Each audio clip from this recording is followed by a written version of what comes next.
देखिए सबसे पहले हम आपको यही कहेंगे कि जल्दी से कॉपी निकालिए, जल्दी से कॉपी निकालिए, नहीं तो गब्बर को फ़ोन कर देंगे, आकर के उठा कर लेकर चल जाएगा।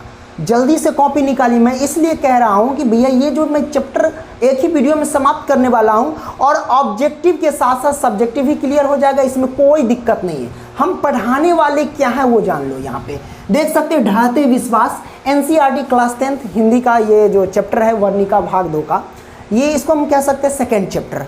और इस चैप्टर को यार मतलब कहते हैं ना कि बिल्कुल रापची के स्टाइल में हम पढ़ने वाले हैं। तो भैया ये जो ढहते विश्वास है, सबसे पहले समझ लो, कहानी तो बतेबे करेंगे, अब जान लो कि इस कहानी में है क्या। देखिए भैया ये कहानी जो है लक्ष्मी के ऊपर जो है ना वो लिखा गया है, ठीक है।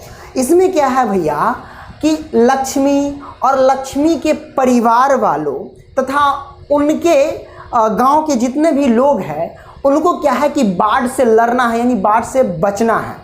इनके बीच में क्या क्या मुसीबत आती है, क्या क्या होता है, यही सब इस कहानी में बताना है, ठीक है।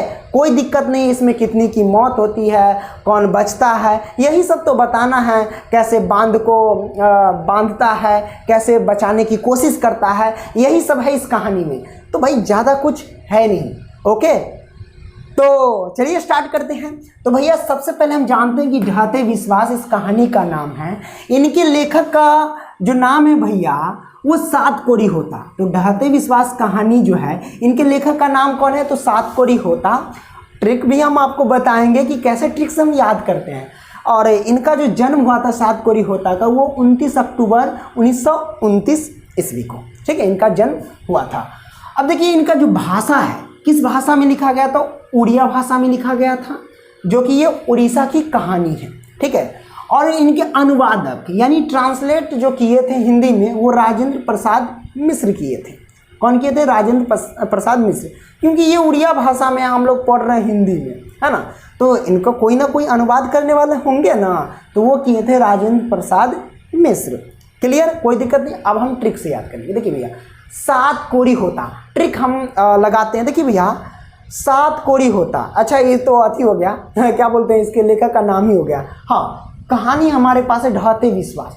अब देखिए इसमें समझिए ढहते विश्वास, ढहते विश्वास का मतलब समझ रहे कि विश्वास ढह जाना यानी उड़ जाना।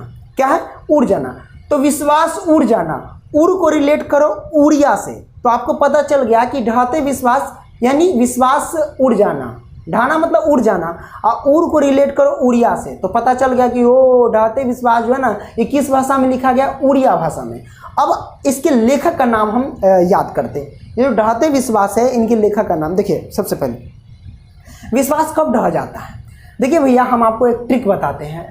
कोई दो प्रेमी हैं, एक लड़का लड़की समझो, वो दोनों में मतलब खूब प्यार मोहब्बत चलता रहता है। एक दिन क्या होता है भैया, धोखा दे देता है लड़का, क्या करता है लड़की को धोखा दे देता है। तो लड़की क्या कहती है गुस्से में आकर के, आग बुला होकर के, कि जा तू 7 जन्म तक कोरी हो जाएगा। क्या है, 7 जन्म तक कोरी हो जाए, यानी 7 जन्म तक तुम्हें कोरी फूट जाएगा, है ना। गाली है, लड़कियां सब बहुत गाली देती है, 7 जन्म तक तू कोरी फूट जाएगा तेरे को, है ना। तो 7 जन्म तक कोरी हो जाएगा, कहने का मतलब ये है कि जन्म को हटाओ, 7 कोरी लगाओ, तो 7 कोरी और लास्ट में लगा दो होता, यानी 7 कोरी होता। तो जब ये कह ढहते विश्वास, ओ लड़कियां को धोखा दे देते, वो गाली देती है, 7 कोरी, है ना, यानी 7 दिन तक कोरी फूट जाएगा। तो ढहते विश्वास के लेखक कौन हो गए, 7 कोरी होता। आपने क्लियर कर लिया, तो ऑब्जेक्टिव क्लियर होते जा रहे हैं। यहाँ पे देखिए इनके लेखक का नाम 7 कोरी होता, किस भाषा में लिखा गया, उड़िया भाषा में, और इनके अनुवादक कौन है, राजेंद्र प्रसाद मिश्र। अब आइए हम मेन मुद्दे पर चलते हैं। तो इसका स्क्रीनशॉट आप चाहो तो मार सकते हो, ओके। तो आइए प्रिय छात्रों, अब हम कहानी की ही शुरुआत कर देते हैं। चलिए शुरुआत करते हैं। सबसे पहले हम क्या करेंगे भैया, जो लिखा गया है मेन फोकस वो है लक्ष्मी। ये बेचारी हमारे पास लक्ष्मी है। अब समझिए कि लक्ष्मी के पति का नाम क्या है, पहला ऑब्जेक्टिव। अगर आपसे पूछा जाएगा कि लक्ष्मी के पति का क्या नाम है, तो आप कहिएगा लक्ष्मण। अभी नोट करो भाई, नोट करो। हाँ, नोट कर लिया ना। तो लक्ष्मी के पति का नाम लक्ष्मण है। अब ये देख लीजिए कि लक्ष्मी के बेटा बेटी कितने हैं टोटल, तो 2 और 2 4 है। टोटल मिलाकर के बेटा बेटी 4 है, यानी 2 बेटे हैं और 2 बेटियां हैं, ठीक है। तो लक्ष्मी के टोटल 4 बच्चे हैं। उसमें से यहाँ पे जान लो कि भैया 2 बेटी है और एक जो है बड़ा बेटा, जिसके नाम है अच्युत। क्या है? बड़े। लक्ष्मी के बड़े बेटा का नाम क्या है? अच्युत। जल्दी से नोट करो भाई, लक्ष्मी के बड़े बेटा का नाम क्या है? अच्युत। बाकी के नाम दर्शाया नहीं गया है आपके बुक में, इसलिए हम नहीं बता सकते, ठीक है। तो लक्ष्मी के आता है भाई एग्जाम में ये क्वेश्चन, लक्ष्मी के बड़े बेटे का नाम क्या है? अच्युत। अब ये देखो, एक छोटा सा भी बेटा है जो दूध पीवा है, मतलब दूध पीने वाला है, ठीक है, जिसका उम्र है 1 वर्ष। क्या है? 1 वर्ष। लक्ष्मी के छोटे बेटे का वर्ष कितना वर्ष का है वो? तो 1 वर्ष का है। क्लियर? आपने समझ लिए। आइए सबसे पहले हम कहानी खत्म करते हैं लक्ष्मण का, ठीक है भैया। लक्ष्मण जो है वो कोलकाता में, यानी कलकत्ता में क्या करता है? जॉब करता है, यानी नौकरी करता है। और जो उसका कमाई होता है वो सारा कमाई लक्ष्मी को देता है, और उस कमाई से क्या होता है? भरण पोषण नहीं चलता है। जब भरण पोषण नहीं चलता है तो बेचारी लक्ष्मी क्या करती है? वो काम ढूंढती है, और ढूंढते ढूंढते वो काम ढूंढ भी लेती है। और वो काम क्या करती है? कहाँ करते हैं लक्ष्मी कहाँ काम करते हैं भैया? तो मैं आपको बता दूँ, तहसीलदार के यहाँ। कहाँ काम करते हैं लक्ष्मी? तहसीलदार के यहाँ। चिटपुट जो भी काम है छोटा मोटा वो कर लेती है। तो याद रखना कि लक्ष्मी कहाँ काम करती है? तहसीलदार के यहाँ। ऑब्जेक्टिव अभी नोट करो भाई, नोट करो। हाँ, तो लक्ष्मी कहाँ काम करती है? तहसीलदार के यहाँ। ये क्लियर हो गया? चलिए अब आती है बात कि भैया ये तो लक्ष्मण का कहानी खत्म, ये कलकत्ता तो कलकत्ते रह जाता है बेचारा, है वो नहीं करता इस कहानी में दोबारा इधर, है ना। अब इसका तो कहानी खत्म। अब बात आती इन लोगों का, ठीक है। चलिए देखो भैया, लक्ष्मी के पूर्वज यानी जो ससुर हैं, है ना, इनके लिए मतलब इनके बेटे पोता पोती के लिए 1 बीघा जमीन छोड़ गए थे। कितने? 1 बीघा जमीन। अब 1 बीघा जमीन पे इन्होंने क्या किया? 1 बीघा जमीन, क्या भैया? 1 बीघा जमीन पे इन्होंने क्या किया? धान जो होता है, धान का बीज बो दिया। बोने के बाद क्या क्या हुआ देख लीजिए भैया। सबसे पहले तूफान के बारे में चलते हैं। तो जब तूफान, देखिए इसको होल्ड पे रखिए, तूफान आया। जब तूफान आया तो क्या हुआ कि भैया इनकी जो घर थी, इनका घर, लक्ष्मी का घर जो थी वो भैया फूस का था, यानी समझो कि मिट्टी का दीवार था समझो। और इनका जो छप्पर जो था वो पोआ का था, लेवारी जो कहते हैं, पोरा जी बोलते हैं ना, वो उसका था छप्पर, ठीक है। और उसका जो छप्पर था तो भैया तूफान जब आया तो इनका छप्पर उड़ गया, यानी इनका घर भी टूट गया, है कि नहीं। अब ये बात तो भाई तूफान आया तो इनका घर टूट गया, छप्पर उड़ गया, ये क्लियर हो गया। अब ध्यान देना कि इनका घर कहाँ पे था, लक्ष्मी का घर कहाँ पे था? तो देवी नदी जो है, देवी नदी के बांध जो है उनके नीचे था, यानी उनके पास था। देवी नदी बांध के पास था उनका घर, ये क्लियर हो गया। आपसे अगर पूछेगा कि भैया लक्ष्मी का घर कहाँ पर था, तो देवी नदी बांध के नीचे था, देवी नदी बांध के नीचे था इनका घर। किसका? तो लक्ष्मी का। ये तो क्लियर हो गया। चलिए तूफान आया, तूफान से इनका छप्पर उड़ गया। इनका घर कहाँ था? देवी नदी बांध के नीचे था। क्लियर हुआ कि नहीं हुआ? याद रखना कि अगर आपसे पूछे कि लक्ष्मी का घर किस बांध के नीचे था, तो देवी नदी बांध के नीचे था। यहाँ तो क्लियर हो गया। चलिए अब आते हैं भैया, जो 1 बीघा जमीन उनके लिए जो पूर्वज छोड़ गए थे, उसमें क्या किया? धान का जो बीज है वो बाव कर दिया, ठीक है। बाव करने के बाद क्या आ गया? सुखाड़ आ गया, सूखा पड़ने लगा कि तो इसमें जो बीज बोए थे वो कुछ जो अंकुर निकल के आया था वो कुछ सूख गया, कुछ बचा था। तो भाई इंतजार कर रही थी लक्ष्मी कि कब बरसात आए, खेतों में हाल आए, ठीक है, जिससे वो अपना बीज उखाड़ करके रोप सके, है ना। तो भैया जब सुखाड़ के बाद बरसात आया, अब बरसात इतना आने लगा कि रुकने का नाम ही नहीं ले रहा था। बरसात क्या है कि रुकने का नाम ही नहीं ले रहा था। वो मूसलाधार बारिश होने लगा, और जब बारिश होने लगा तो आपको पता है कि बाढ़ आना स्वाभाविक बात हो जाता है। तो भैया जब मूसलाधार बारिश होने लगा तो भैया ये खेती क्या करी, ये तो बाढ़ का चिंता सताने लगा सबको, है ना। अब बाढ़ जब आने लगा तो भैया देखना कि उनके गांव में यानी लक्ष्मी के गांव में ये जो बाढ़ था ना, बाढ़ से सबको डर था, भयानक डर था, भयावह चीज था। इसको क्या कहते हैं? भयावह चीज, है ना, यानी भयानक डर था, बहुत ज़्यादा डर था बाढ़ को लेकर के। तो खूब बारिश होने लगा, बारिश तो रुकने का नाम भी नहीं लेता था। है कि नहीं। तो जब नाम नहीं लेता था तो भैया बाढ़ का जो पानी था वो नदी में क्या हुआ, समाने लगा। दलई बांध, क्या दलई बांध में क्या हुआ कि मतलब पानी आने लगा, बारिश के कारण खूब तेजी से बढ़ने लगा। ओके, अब इसमें एक चीज़ हम आपको बता दें कि दलई बांध जो है, इनका जो घर है ना, घर के यहाँ नीचे से अगर देखेंगे तो इनका ये बांध, यहाँ पे जो बांध है कुछ दूरी पर, ये बांध दिखाई देता है। और इनके छप्पर पे चढ़ जाओगे तो इस बांध में जो नदी यानी पानी बह रही वो भी दिखाई देने लगता है ना। तो ये दिखाई देता है, ये क्लियर हो गया इनके मतलब घर से। घर के छप्पर पे जाओगे तो इसमें जो नदी यानी पानी है वो दिखाई देता था, और नीचे यहाँ से देखोगे इनके घर के नीचे से तो बांध दिखाई पड़ता था। ये क्लियर हो गया, दलई बांध दिखाई पड़ता था। अब आती है बात कि दलई बांध दिखाई पड़ता था तो इसमें क्या हुआ कि भाई बाढ़ के कारण यानी खूब बारिश हो रहा तो बाढ़ आना स्वाभाविक बात हो गया। तो भैया इसमें क्या हुआ, बाढ़ के मतलब मजबूत करने के लिए गांव के 20-25 लोग क्या हुए, जुट हुए, जिनमें से नाम निकल करके आता है भैया कौन कौन।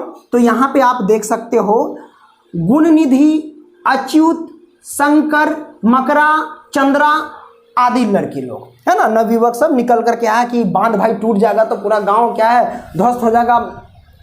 भाई आदमी सब तो भाई बांध में डूब डूब के मर जाएगा है ना।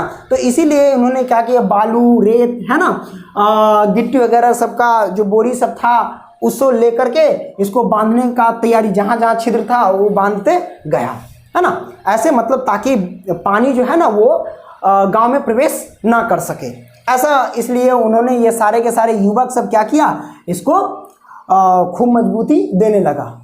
लेकिन भैया बारिश तो रुकने का नाम ही नहीं ले रहा था है ना। तो बारिश जब रुकने का नाम ही नहीं ले रहा था भैया, तो एक दिन क्या हुआ कि भैया ये अंदर जो पानी बह रही है इस बांध का मतलब उछल दिया, मतलब बाहर आने लगा। और जब बाहर आने लगा तो भैया ये जो हमारे पास है गुणनिधि, ये गुणनिधि जो लक्ष्मी के गांव का ये सबसे पढ़ा लिखा लड़का था। याद रखना कि लक्ष्मी के गांव का सबसे पढ़ा लिखा लड़का कौन था, तो गुणनिधि। नाम से पता चला ओ गुणनिधि मतलब इसके अंदर गुण है, क्वालिटी है। तो गुणनिधि क्या था, वो पढ़ा लिखा लड़का था गुणनिधि।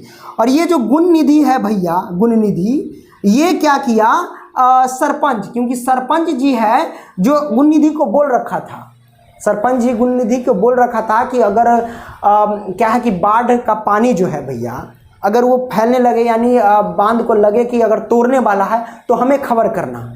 तो भैया इसमें जो पानी था इस बांध को तोड़ने वाला था, तो गुणनिधि ने क्या किया, सरपंच जी को खबर कर दिया। अब खबर किया तो सरपंच जी कहते हैं गुणनिधि को कि तुम लोग जाओ पूरे मतलब गांव में फैला दो इस बात को। तो गांव में पूरे मतलब फैला दिया, हवा की तरफ फैल गया पूरे गांव में कि अब वो क्या है कि बांध अब टूटने वाला है, पानी जो है अब वो गांव में प्रवेश करने वाला है।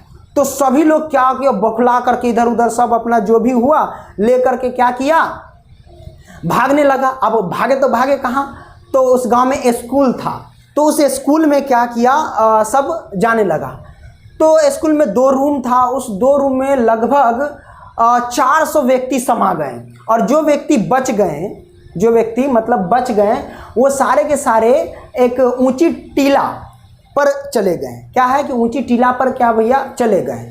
अब उस पर भी खचाखच आदमी भरा हुआ है कि नहीं, सब उस पर बढ़ गया। अब उसमें वो शोर शराबा हो रहा है, भाई शोर शराबा हो रहा है कि मेरा बेटा को देखना जरा, मतलब कि अगर इतना भीड़ है उसमें कि आप क्या पूछिएगा, आप अगर पूछने वाले अपने बेटे के बारे में वही आपसे पूछ देगा कि मेरे बेटा को देखे हैं इधर उधर, मतलब इधर उधर जाने का भी जगह नहीं, उसी में शोरगुल हो रहा है कि इसको देखें हैं उसको देखें, ऐसा हो रहा है ना। तो सारे लोग वहाँ पे चले गए। अब भैया नदी का पानी जो था उछाल मार के मतलब गांव में आना शुरू कर दिया। जब आना शुरू कर दिया भैया तो क्या हुआ कि लक्ष्मी कुछ चूड़ा वगैरह सब जो था अपने थैले में रख ली और कुछ सामान कपड़ा वगैरह ले ली और चलना अपने दोनों बेटी को और एक दूध पीने वाला जो बच्चा था 1 साल का वो बेटा, उसको लेकर के चलना शुरू कर दिया। अब चलना शुरू कर दिए तो रास्ते में वो अपने बेटे का इंतजार कर रही थी, अच्युत का, लक्ष्मी के बड़े बेटा का नाम क्या, अच्युत, उसका वो क्या कर रही थी, इंतजार कर रही थी। तो भैया इंतजार कर रही थी तो उसका आवाज़ भी मतलब कि आ नहीं रहा था।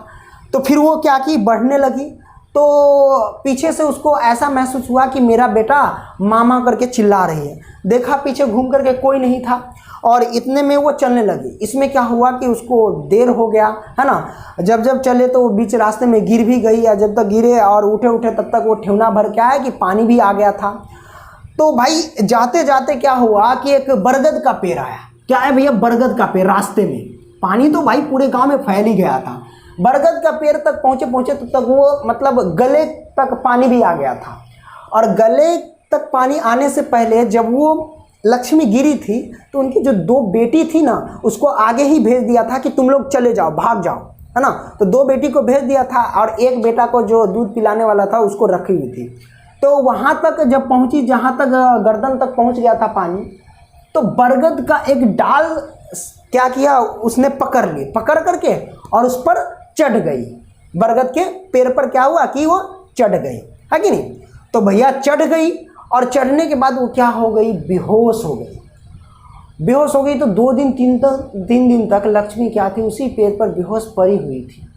जब अचानक सा नींद टूटा, यानी सूरज की जब रोशनी पड़ी तो उसको नींद टूटा, यानी बेहोश से वो बाहर आई तो वो अपने बेटे को, मतलब जो दूध पिलाने वाला बच्चा था, उसको खोजने लगी।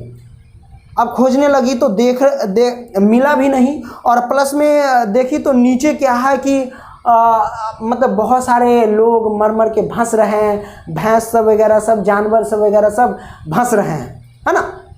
उसमें बह रही थी और आदमी के आदमी पूरा उस नदी में मर मर के बह रही। भाई मतलब अजीब हाल हो गया। इसको अगर दृश्य के मतलब कल्पना करोगे यार, बहुत ही मतलब दुखद घटना है ये, है कि नहीं। बह रही थी और लास्ट में क्या हुआ कि एक बच्चा जो है वो बहती चली आ रही थी। मतलब उनका बच्चा नहीं था, उनका बच्चा वो नहीं था, लेकिन अपना वो छोटा बच्चा समझ करके देख लिया उसे। अब वो मरे हुए बच्चे को उठा ली और वो अपने सीने से लगा ली और वो अपना स्तनपान करा दी, है ना। मतलब अपना बच्चा समझ करके वो। और यहीं पे जो कहानी है ना वो ख़त्म होता है।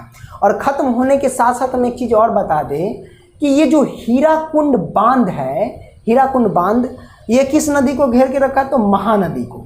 महानदी पर कौन सा बांध है, तो हीराकुंड बांध है। और इसी हीराकुंड बांधते समय पत्थर से दब करके लक्ष्मी के ससुर का मृत्यु हो गया था। याद रखना कि ऑब्जेक्टिव क्वेश्चन अभी नोट करो कि लक्ष्मी के ससुर का मृत्यु कैसे हो गया, तो हीराकुंड बांध में पत्थर से दब करके क्या हो गया, मृत्यु हो गया था। तो भैया मैंने ये सारा कहानी सुना दिया, है कि नहीं। क्या किया, सारा कहानी सुना दिया। अब इस कहानी में क्या देखें कि वो गांव से मतलब स्टार्ट करती है और उनकी जो कहानी ख़त्म होती है भैया, वो एक पेड़ पर जाके, कहाँ, तो बरगद के पेड़ पर जाके ख़त्म होती है, ठीक है। और अब एक चीज़ और मैं बताता हूँ यहाँ पे कि ये ढाते विश्वास कहानी जो है ये नाम क्यों पड़ा, है ना। तो मैं आपको बताता हूँ कि इनके गांव में एक मंदिर था, चंडेश्वरी मंदिर, है ना। चंडेश्वरी माँ का मंदिर था, है ना। तो ये लोग जितने भी तो उन पर विश्वास करते थे कि बाढ़ उड़ आएगा, पानी नहीं आएगा तो ये हमें बचा लेंगे, है ना।